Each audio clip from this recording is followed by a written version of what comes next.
I'm back at the Brooklyn Public Library today. I was last here about 2 months ago, and I discovered, not entirely to my surprise, that while the phone says 50 cents for 15 minutes of call time, I learned by making a call that you actually get cut off after 3 minutes.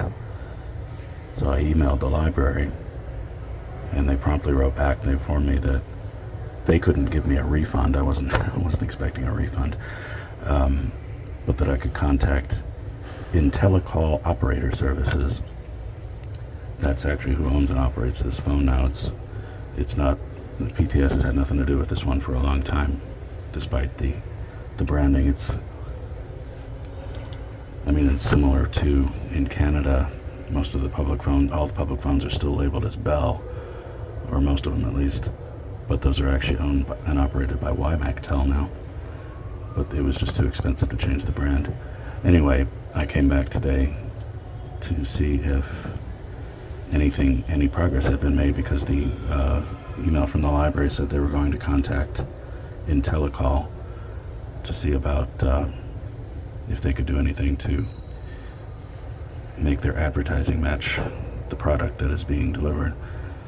Intellicall is a pretty generic sounding telecommunication company name, but I think that's a company that's been on the payphone scene since like the 80s or the 90s, because they still call themselves Operator Services. That strongly suggests that they were part of that murky world of the Alternative Operator Services, AOS, where you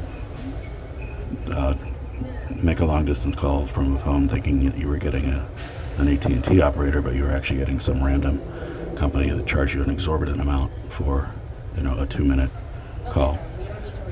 But anyway, I'm going to try to make a call now, and I'll check back in 3 minutes to let you know what happened here.